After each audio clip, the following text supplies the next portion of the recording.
Baldur. 1. Baldur was the best beloved of all the gods. Odin was their father and king. To him they turned for help and wise advice. But it was to Baldur they went for loving words and bright smiles.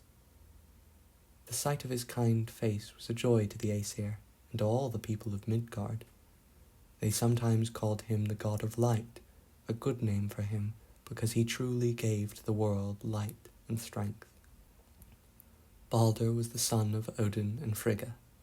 He was the most gentle and lovely of all the gods. His beautiful palace in Asgard was bright and spotless. No evil creature could enter there. No one who had wrong thoughts could stay in that palace of love and truth. At last, after the bright summer was over, for many days Baldur had looked sad and troubled. Some of the Aesir saw it, but most of all his loving, watchful mother, Frigga. Baldur could not bear to worry his mother, so he kept his sorrow to himself, saying nothing about it. But at last Frigga drew his secret from him, and then his friends knew that Baldur had had dreams which told of coming trouble. Dreams of his leaving all his friends and going away from Asgard to dwell in another land. Odin and Frigga, fearing the dreams might come true and they must lose their beloved son, began to think what they could do to prevent it. Then the loving mother said, "I will make all things in the world promise not to hurt our son."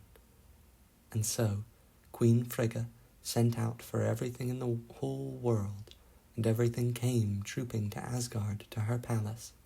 All living creatures came from the land, from the water, and from the air. All plants and trees came, all rocks, stones, and even the metals under the earth where the busy dwarves worked. Fire came, and water, as well as all poisons and sickness.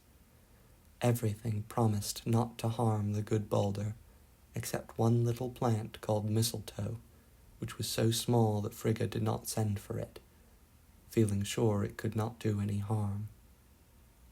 "Now I am happy once more," said the queen, "for our Baldur is safe." And she sat at peace in her beautiful palace, rejoicing that her dear son was free from all danger. But Odin, the wise All-Father, still felt uneasy, even after all these promises, fearing what might happen. So he took his 8-footed steed, Sleipnir, and rode forth from Asgard to the underworld to find Hela, the wise woman who ruled over that far-off land. She could tell everything that was going to happen, and she knew the names of all those who were coming to dwell with her. Odin was the only one wise enough to speak with Hela, for no one else knew the words that would call her forth from her dwelling. But when Odin called, she came to answer. "Tell me," said he, "for whom are you making ready this costly room?" "We make ready for Baldur, the god of light," replied Hela. "Who then will slay Baldur and bring such darkness and sorrow to Asgard?" Again said the wise woman, "It is Hoder, Baldur's twin brother, who will slay the sun god." And with these words she vanished. Sadly, Father Odin returned to Asgard and told his wife the words of Hela, but Frigga was not troubled in her heart, for she felt sure that nothing would hurt her dear son.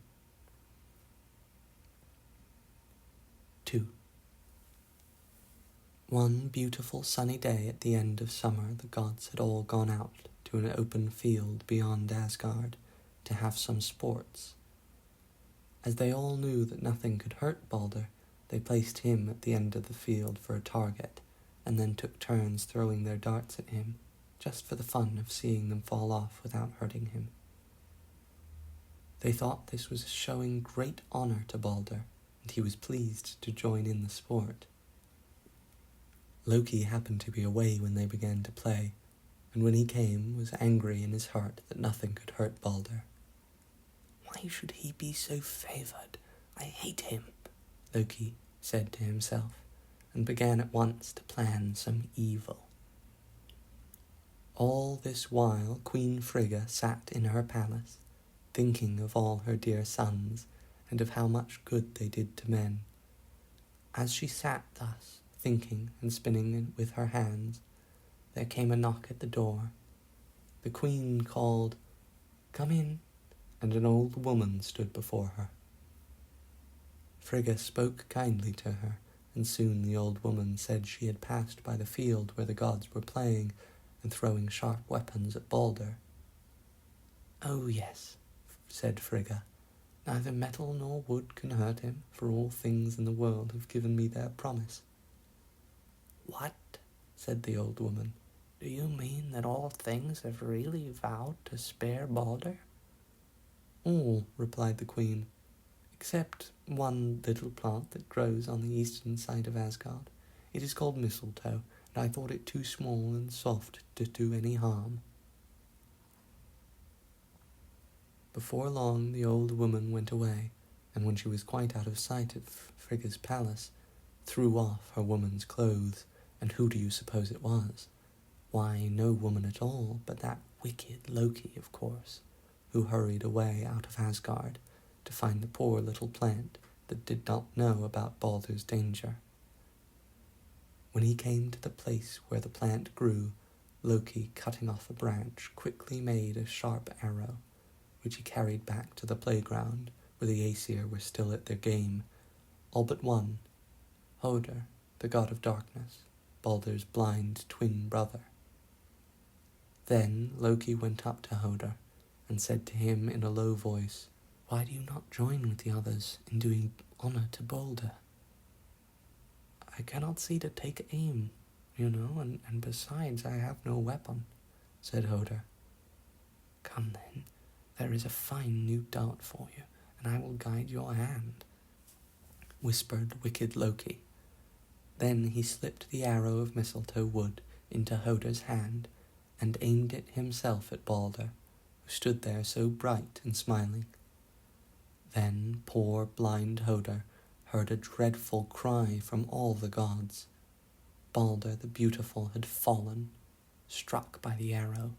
He would now be taken away from them to live with Hela in the underworld. Every heart was filled with sorrow for this dreadful loss, but no one tried to punish him who had done the wicked deed, for they stood upon sacred ground, and the field was named the Peacestead, or place of peace, where no one might hurt another.